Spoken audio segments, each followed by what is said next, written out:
Hola amigos, and welcome back to another episode of La Vida Verde podcast. I'm your host, Matthew Human. We're here at Finca Vida Verde, and today my host is a good friend of mine. Her name is Paula Triviño. Paula is a permaculturist. She's a hospitality specialist. She's an associate of the Ark Herb Farm, which is this great farm plant sanctuary in Alajuela. She's a Colombiana, and she's one of my neighbors across the street in the La Ecovia Eco Village. It's going to be a great talk, and I hope you enjoy.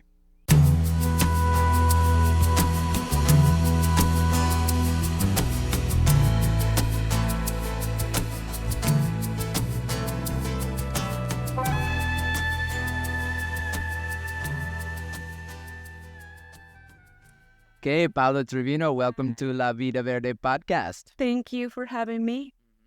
And I've known Paula for just a few years now. We met at the Ecoversity. You took the very first Ecoversity. The second one. Second permaculture course. Yes. Okay, so shout out to our friends at Ecoversity. And that's an online permaculture course, right? Yes. And we came for 1 week.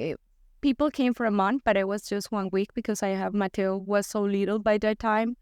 And we stayed a week with hands in the work, hands on the air, learning a lot of cool things, meeting amazing people. And it was such a big experience for me and my family because I traveled with Mateo and my husband, Juan Carlos. And that was during COVID that you guys started that, right? It was in the middle of COVID. So it was online. That's why they started the online thing. Yes, because it was in the middle of COVID, rough time for me, for my family. But the course and to meet all these amazing people, it was a game changer for us in every aspect. And where were you living at the time when you recorded the podcast? I mean, when you were doing the Ecoversity Zoom. Sorry, I'm in podcast. So we were in Texas. Oh, you were living in Texas? Yeah, we were living in Austin, Texas by that time. In the United States. In the United States. Yeah, it was a kind of funny times for us because before that we were living in Boston. We stayed in Boston for I was in Boston for around 7 years. Juan Carlos was for around 9 years. So we were settled in Boston. Mm-hmm. And then he has this huge opportunity to move to Texas with a big job and a lot of things. And we were, just in the beginning of the pregnancy. And we decided, Texas, why not? Warmer. We were like not happy with the snow in Boston. So we moved to Texas at the end of February. And then beginning of March, everything was closed. So we were like... so immediately you moved there and suddenly everything shuts down. Yeah, so we were, having a baby. The pregnancy was a little bit complicated. No friends, no family. No one can travel. So when it was hard times for us, but the good thing is that we get to be strong as a couple. Yeah. And work a lot. And Ecoversity came to the scene when we already have Mateo. Mateo was, I don't know, a month when I started the permaculture course. He was wow, so little. Yeah. And you found time to between feeding him, taking care of him, to Zoom. It was on. So it's online. It's like a Zoom. Yeah, it's a Zoom call that you meet two times per week, but you have a lot of work to do at home, a lot to read. But it was amazing because I was, it was crazy how your life is busy and you never time for yourself. You never take time for yourself or to do sometimes that you love and you like. So when I got pregnant and the doctor say in order to keep the baby and keep the healthy pregnancy, I'd recommend you to stop to work. So it was the first time since I was 14 years old, then I wasn't working or studying or doing something, rushing all day. So what was your what were you doing before that? What was your job? Working in hospitality, managing a cafe catering service in Boston. Right. So this is COVID. So we're backing up a little bit. So we're going backwards. So we're at Ecoversity, which is where I met you. Maybe we should start. No, let's keep going. So you were in Austin, and before that, you were in Boston. Yeah. And what brought you to Boston initially? It was English, because I never learned English when I was a child. So I learned English like at this age that some people say is hard, but I'm trying. I still learn. No, but your English is very good. I find I have easy conversations, and I think also because you lived in Boston, like I can we've got there's like little things that Boston people say that you've picked up on. Yes. So yeah, the first thing, it was because I was learning English. I was back in Mexico. I was living in Mexico. And in order to graduate, you have to have a second language. And I was like, oh God, I need to learn. I have another language, Portuguese, that I learned when I was younger. But they don't take Portuguese. You have to be French or English in order to graduate. And then it was at the school you studied hospitality, right? Hospitality school.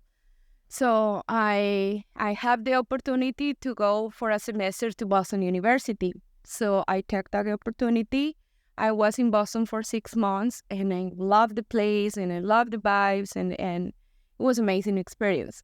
So I came back to Mexico for a while, and then after that, I was like, okay, what is next for me? And I met a friend in Boston who was opening a small catering business, and he said, okay, come with me to work together. And so I decided to move to Boston and work with him. It was nice. It was but I love Boston during the summer. Yeah. I was there in April one time, and it was like 4 inches of snow on the ground, and I was like, no, I'm not living here. Yeah, I'm a tropical soul, so for the winter were hard over there, but it's totally worth. And so, just to back up. There's a lot. We're moving around here a bit, but I do want to talk about, because you're from Colombia, right? Yes, so let's talk about Colombia and then get back to Boston. Okay. So Colombia, you're from Colombia. You were born in Colombia. I was born and raised in Colombia. I'm born in Bogota. Bogota, which is the city, right? The city, the capital. But my family, from my mom's side, they are from the Magdalena Medio, what is an area between Bogota and Medellin, in the middle of it's a huge valley with a huge river. It's beautiful, surrounded by all the tropical rainforests, and so I grew up there. In the forest. In the forest. On the jungle, basically. The jungle, basically. My grandfather used to have some marble business. Marble business. Like mining? Yes, mining but producing. He produced cal. Lime. Lime, yeah, lime. They produce lime for agriculture. And we also have like a lot of cows, and we farm, and we basically live from the farm. Nice. So I grew up there. It was amazing. I love it in all the ways. I love to live with my grandparents. My grandfather was my role model for still being, because he was such a good man. It was hard to grow there in some point, in some way, because we were in a red zone. What's a red zone? Red zone is a war zone. Right, I was gonna say, because that's, as I recall, like Colombia, we're close in age, a little bit younger, I think, rather than me. But in the early '80s that was the drug cartels, that was the drug wars. It was hard. It was hard because we were in the so basically my grandparents from my mom's side, they were regular worker people, and my grandfather worked really hard to start a business, to buy the land, and then it was perfect. But then we were surrounded by drug dealers in the middle of a conflict that we were like, wow. Yes, we were really close to one of the main areas where Pablo Escobar were so influenced, close to the Hacienda Nápoles, which is his private zoo. His private zoo were like insane. I was in the school and they take us to visit the zoo from the school. And when my parents and my grandfather know they take us there, they get crazy. Why are you taking my kids over there? Insane. Was it just because it was a really nice zoo? It was a really Even nice though zoo. it was owned by Pablo Escobar. It was owned by and he smuggled all the African animals to Colombia. Oh yeah, we actually is a huge environmental problem in my area because we have a lot of hippos. They don't belong to that area. You have hippos in Colombia? Hippopotamus right now swimming in the rivers. Like wild? Wild. Because of Pablo Escobar. They run away from his zoo and they swimming in the area, in the rivers, attacking people. They don't belong there. So he created huge environmental problem in the area. Wow. Besides all the social and all the violence problems. So, but yeah, my family, it was so. My grandparent was the kind of man who stay away of all the conflict, stay away of all the drug dealer situation because, they came to offer him, oh, let's do business or let's buy new land. I will buy. We have to leave the our land for a few years because that he say, I want you to buy your land. One of the drug dealers and my grandparents say no, and they say, okay, you have 24 hours to leave, and we were like running away. It was hard to grow there because it was blood. It was you saw violence. Yes, you saw death. Violence. You saw murder. Death. We saw a lot of things, and one of the things that I promised myself it was to if I ever have a family to have a safe environment for my family. Yeah. To be, I always feel safe with my family, but outside my family, when we're going to town and when we're doing even the schools, you were like with this tension, with this feeling that there's violence around, that things can happen. So I believe that's why we are here. Wow. To That's why you came. Boston. So okay. So Colombia, but then what got you into you studied hospitality in Mexico City? No. No, it was after. So I was in Colombia. I finished my high school. I went to Bogota for like a year or so to trying to go to the university. The hardest part in Colombia is Colombia is one of the countries when the education is not public, health is not public, Sure. Everything is private. So in order to pay for college, you have to be rich because it's like costs a lot of money. So I decided I want to go to college so bad, and I was looking for opportunities, and I had the opportunity to go to college in Argentina. Uh-huh. So I moved to Argentina, Okay. and I study veterinarian. I'm a vet as well. You're a vet. Yes. You're not Korea? Yeah. Okay. Yes, and it was because I was raised in a farm with surrounding animals. And I love doing this podcast because I learned so much about people that I had no idea. Okay, great. yeah, So so you studied veterinary in Argentina. In Argentina, And then I just graduated. I was working with horses. I'm crazy about horses and animals, big animals. I love cats, but I was working with primarily farm animals. Yes, Big animals. big animals, horses primarily. Rhinoceroses and hippos. Not so much. It's Okay. sport horses. Okay. Sport horses. Sport horses. Yeah. So I was working with that, and I have a terrible accident with a horse. A horse kicked me, and if you see, this hand is full of scars. Oh yeah. I have 6 surgeries in this hand and 1 in my hips. Where did the horse kick you? Here and here. Oh.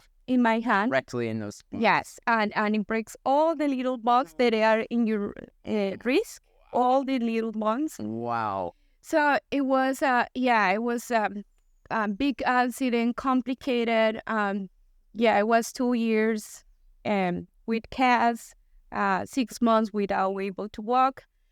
So it was, a breaking point for my life. Okay, if I can, that I want to continue to working with horses, that I want to continue to, risking my life. And also, it was when the life say you that you have to change something, because one of my friends who graduated with me in the vet school died from a horse as well. He kicked in here, and So who was in a coma, and then he passed. Sorry. Yeah. So it was like two big things, and I was like, I'm not working anymore. Life is saying no.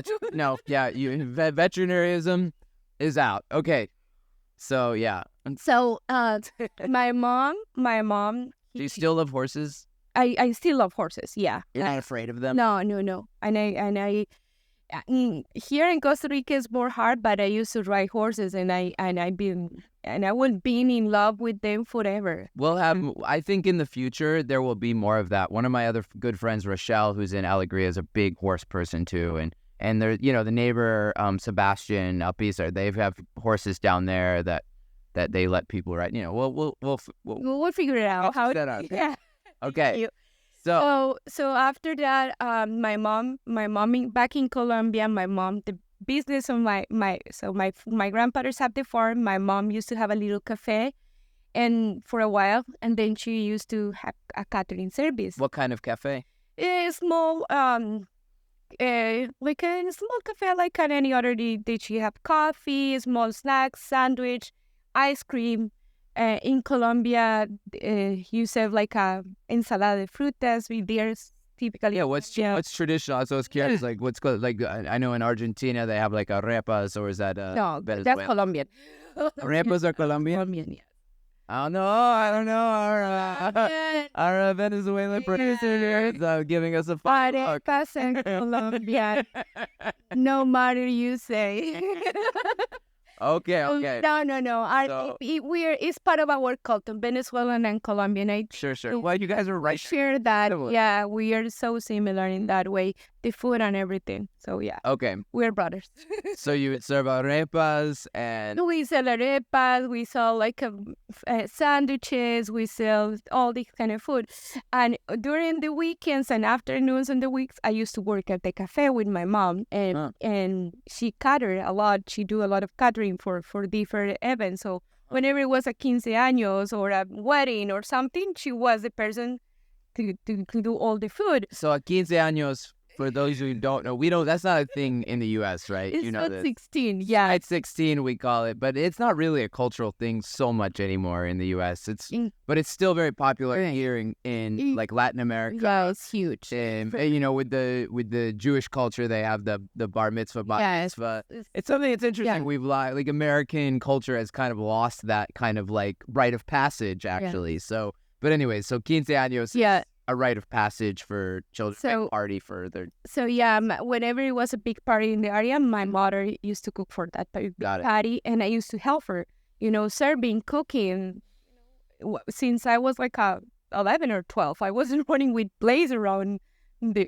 So it was the restaurant and the hospitality business. It was part of my life forever, and the farm business as well. So I was between that, and then when the accident happens, my doctor, who was an amazing doctor, Mauricio Balumelli, I will be thankful for him to have him. And he told me, okay, now the surgeries are gone, you need to move your hands. So why you don't take some pottery classes or painting? Yeah, and to cover all the movement and all the motricity.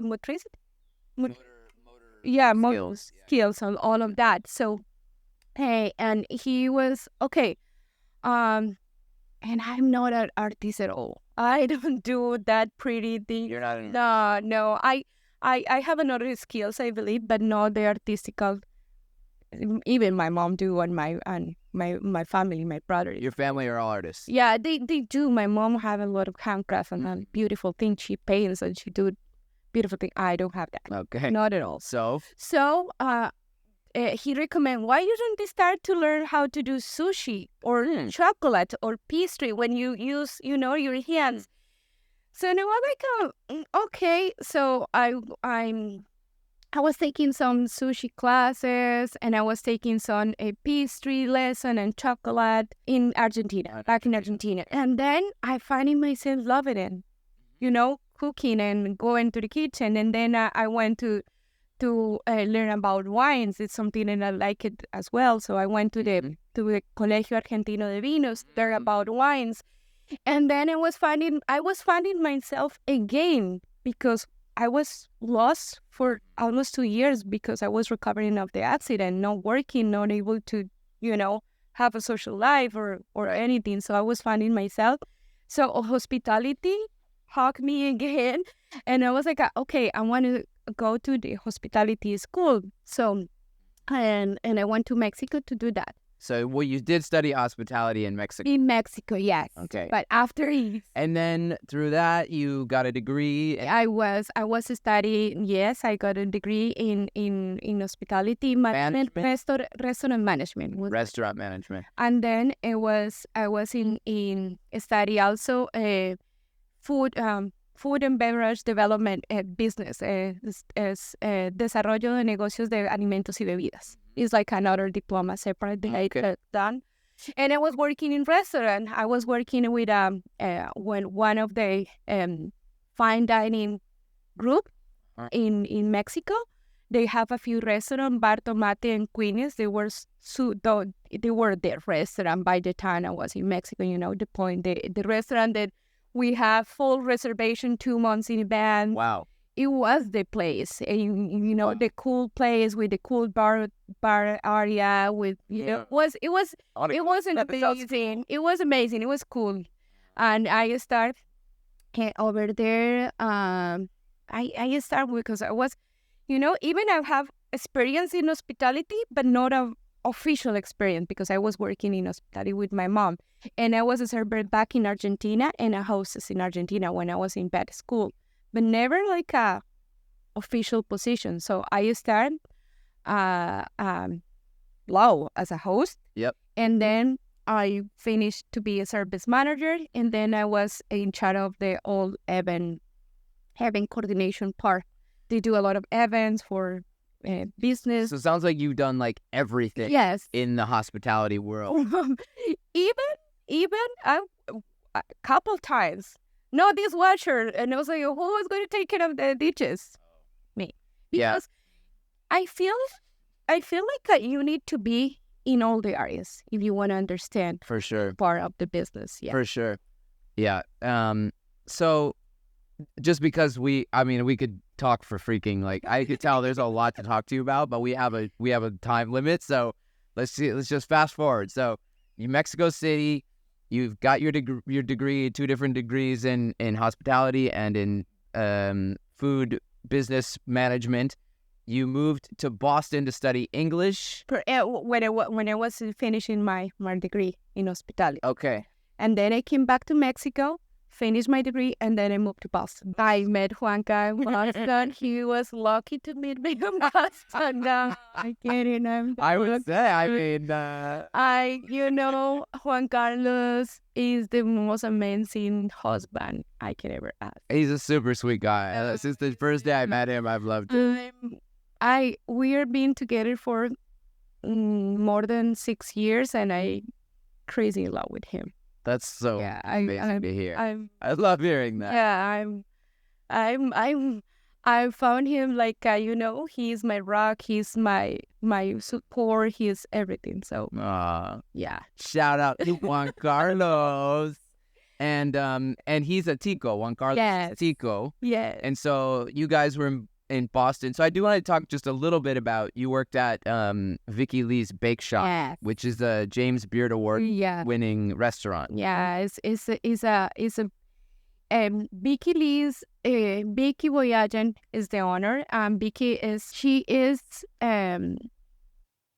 she's amazing. She's been in the hospitality and in pastry business for more than 40 years. And when you are kind of, when I saw the position that it was up, and I was working in another place in the management more volume yard house, and I was not happy working there. Where was it? Yard house. Yard house? Yeah, they sell the huge beers next to the Rex of the stadium. Yeah, okay. So it's basically, it's next to a stadium. Yeah. So it's basically like like a big sports bar. Yes. Yeah. Huge.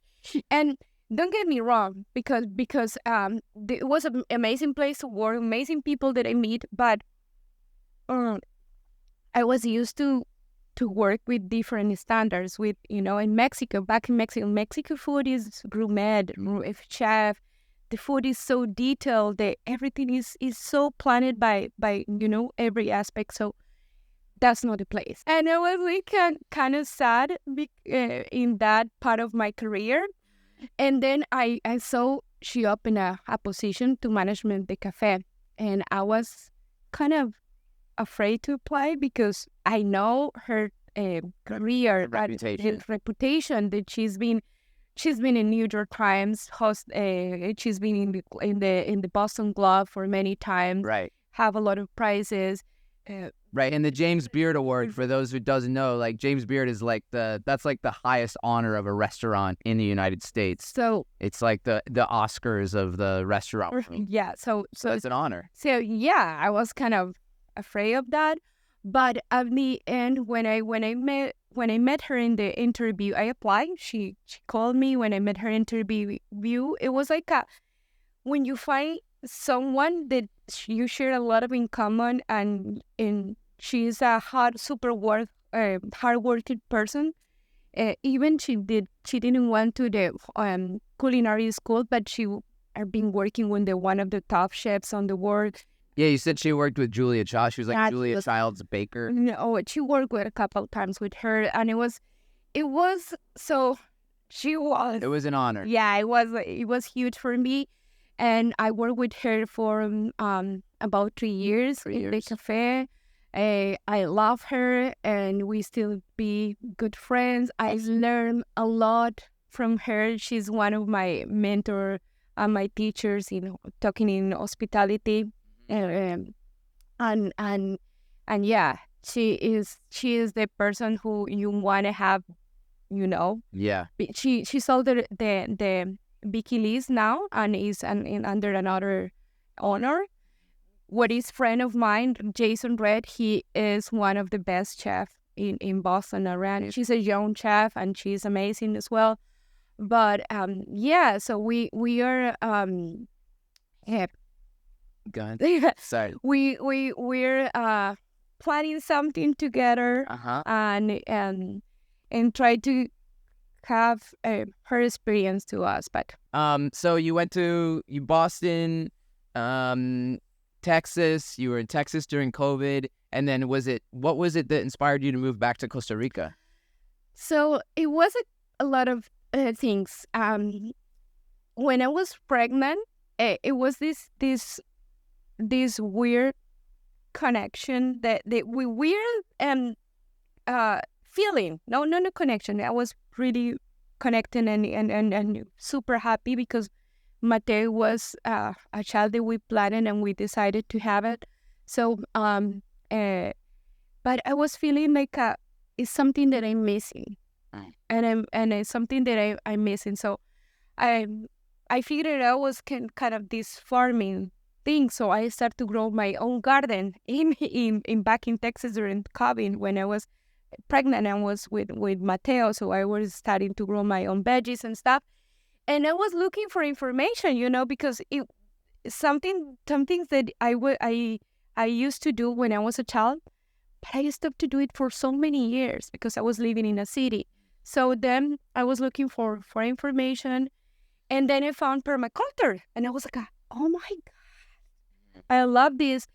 So I was looking for the permaculture course, and it was like this connection with Costa Rica. I showed Juan Carlos. He was in love as well. And he's from Costa Rica. He's from Costa Rica, but he never heard about permaculture before. Right. And because it's not something that tickets know about it a lot. More and more. More and more. Yeah. But it's honestly, permaculture movement is still fairly young in its existence. I mean, it was born in the 80s. Exactly. And now it's just starting to become national. Yeah, exactly. So we were stuck living in Austin with a baby, no family around, no community, no support, and then I have the opportunity to take the permaculture course. I was in love. Even Juanca was really involved in my project. My final project that you know about, the final project and he was really involved because he was like, oh my God, this is unbelievable. Let's do it. And I'll say your project, one of the things that connected us immediately was your project, which I didn't know this immediately. I just liked you guys, but your project, as I learned later, was almost an identical cousin to Finca Vida Verde. Was an ecological, more based on retreats and hospitality. Yes, more like short-term stay hotel style, a little bit slightly different, but sustainable cafe, all of the different aspects of my business. Our Finca Vida Verde is also what you. So we had this initial synergy. Yes. So yeah, we were thinking of that. We were thinking to someday we're gonna move to Costa Rica. Someday we were not planning to move it, but then Juan Carlos had this huge opportunity to move here back to his country. Awesome. With a good job, and it was funny because he went to the interview, and he came back. I really like this job, but they need to have me in 20 days living in Costa Rica. And 20 days? Yeah, what's keeping us in Texas? You were in Texas. Yeah, we were in Texas. So he was you probably that I don't want to leave United States, but I was like, running. I was in Texas a few weeks ago. It was 110. Oh, yeah. It was oppressive. Yeah, it's super hot. People think of Costa Rica, we're closer to the equator, but it's actually like cooler here. Even as hot as it is, right? It's humid right now. Yes, but it's warmer there. So we are close to running out of time, but I also do want to mention that you have a lot in Alegria. I think we're gonna have to have you on again because I know there's more to talk about. But you guys ended up purchasing a lot in Alegria. You're right literally across the street from Finca Vida Verde. Yes. And so I moved to Costa Rica with the permaculture. I found the Arker farm. Yes, and so I've been working for since I moved to Costa Rica there. That I love it, and I love Tommy, my boss. He is one of my mentors, and Tommy's been here. Tommy's been around here, around our farm as well. Yeah, he's a great guy, and many of our plants came from the Ark. So Ark is it's like a similar, actually a not so different model from what we're doing. It's a plant sanctuary, botanical garden, nursery, restaurant, and they're opening a cafe. They have 2 plans to build a small hotel over there. So it's but the start of the Ark is the plant collection they have. Right. They have plants, incredible plants everywhere, and is like an ark for the humanity. Right. So we're saving seeds, we're saving plants. We work with a lot of projects, so it's an amazing place. And then I've been studying about analogous forestry that I love it, about climate change. So yeah, it's like now I'm focusing my career and on the regenerative part and the permaculture part, but I also want to do something in hospitality. So, and this is what we're cooking. So this is one of the permaculture principles: is integrate, don't segregate. Yeah, so exactly. Now maybe this is the opportunity for you to integrate all of your worlds together.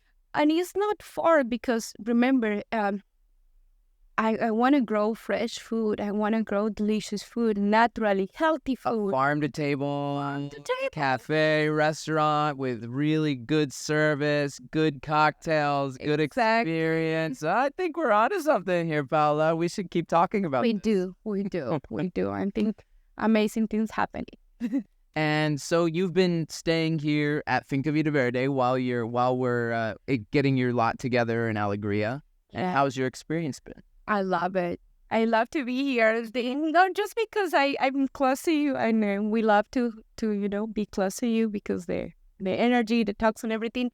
But Finca Vida Verde, I believe, is such a nice place that you feel connected with air. You feel connected with the jungle. You feel that deep connection that we talked before that I was missing back in Austin. So connect, be able to have fresh fruit, be able to have fresh veggies, be able to be, wake up with the sounds of the jungle around. That remind me of my childhood. So it's like it's like I feel home. I feel home. You honor me, lady. Okay, well, thank you, Paula. It's always a pleasure to have you and your family here. Mateo, we've had Mateo doing the drumming. Mateo's gonna be drumming tomorrow at our at our next open farm event. I want to say thank you for being on the show, Pao Triviño. Do you have a website or anything you want to direct people to? I'm